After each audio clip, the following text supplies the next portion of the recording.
Father, March 2021, the Pope comes to Najaf to visit Ayatollah Sistani. Tell us more. Well, the Pope's trip to Iraq has a number of facets to it. Firstly, primarily, in a sense, he's going to visit the Iraqi people as a whole, both Christian and Muslim, but with a special emphasis, obviously, on the Christian communities of whom he is the shepherd. But to the country as a whole, which has come through so much trauma, so much violence, he is going, as he himself said, as a pilgrim, not as a head of state, to be with people and to share something of their sufferings and their sorrows. That's the first level or facet. Added to that, he is going to go to cities like Mosul, which have a special significance. He's going to attempt to trace some of the footsteps of Abraham. And he's going to go to Najaf. And there in Najaf, you have these three distinct but interweaving institutions. You have the Hawza, and resting on the Hawza, the spirit of Atusi. You have the presence of Grand Ayatollah Sistani, and you have the tomb of Ali. And those three, for want of a better word, institutions are the things that make Najaf Najaf, so that when the Pope goes to Najaf, he is going to those three things. Even if he doesn't physically go to the tomb of Ali, even if he doesn't necessarily go to visit the Hawza itself, he is coming to the city which is inseparable from those three things. So it's a multi-level visit, not as a politician or a head of state, but as a religious pilgrim and a man of faith going to visit people of faith, and in particular a very important man of faith who is known in the world and has a popular following. Would you argue that the Pope was surprised at the humble surroundings of Ayatollah Sistani? Maybe in contrast to the Vatican and what we've always seen of the Vatican from the outside, and then he visits Ayatollah Sistani.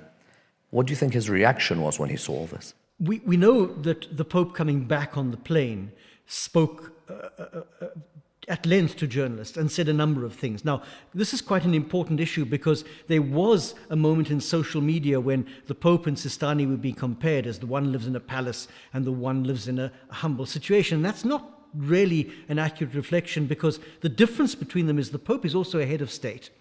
And he lives in the situation that any head of state lives in. In fact, the Pope lives in a smaller space in Rome than I do.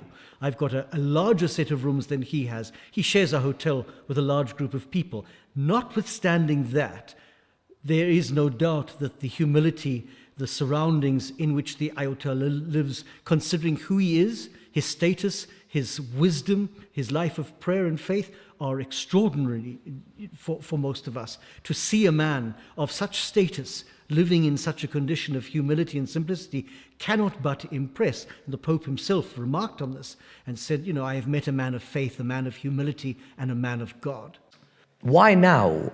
Why the meeting in 2021? From the perspective of the Pope in particular, why do you think he felt it was high time that he met the grand jurists in the Shia world? And could this possibly be the springboard for future Shia Catholic dialogue? I would say that there are probably two reasons why the Pope went to Iraq right now. Firstly, he was attempting to enclose in his embrace the whole Islamic world. 2 years ago, he met with the Sheikh of Al-Azhar. They signed a document together about human fraternity. And in a sense, he was meeting in that one person with the whole Sunni world. This was his chance to show that he understands that Islam is a bigger world than that, and that he needed to embrace the whole Islamic family. So that was the first thing. This was the closing of the embrace by the Pope, who is embracing the Islamic world as a brother in faith. And you know, we know about that concept that we hear from Ali, for example, about a brother in faith. But there's a second element, and that is that the Iraqis have been treated like dirt by so many nations. The Pope is saying to them, you are an important part of the world community, and you are no less important than any other country. And I'm coming to you because I need you to know that I am with you in this. I may not be able to lift your sufferings or stop them or intervene politically, but I need you to know that my presence here is to tell you how important you are compared to what other narratives may be saying. So it's a double reason for that. He meets, of course, with al-Sistani because he understands, and he's been prepped quite clearly, that who he is and how many people follow him. Millions of people throughout the world listen to him, are taught by him, take faith from him. So he understands quite clearly that this is the man to meet.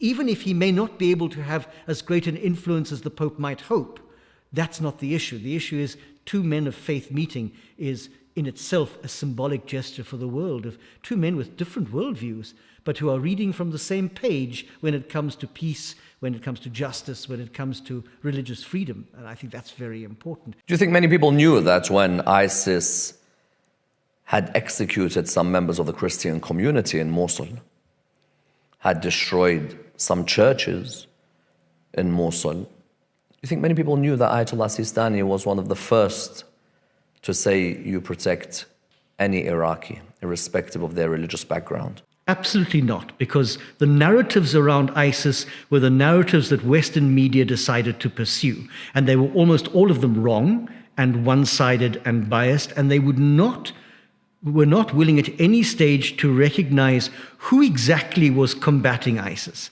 Who was it who was going in? Who were giving their lives against the ISIS forces? It was not a popular narrative with the Western media, and therefore they ignored it. The real issue for me, the problem with al-Sistani is that he is seen by some in the West as the good Muslim. He's the one we can talk to. And that diminishes his holiness, his learning, his wisdom. He's not just the good Muslim, and he's not a pawn in anybody's game. And I hope that the one thing this visit may have done was to open the eyes of people that there's a great deal more to al-Sistani than just, the Americans hoping that he'll be their friend, that he is genuinely a peacemaker, that he genuinely has stepped in and built bridges between people in very short spaces of time, in moments of great emergency, that he's genuinely spoken for the Christian and other minorities, not just as a soundbite, but because he truly, authentically believes that this is the right thing to do.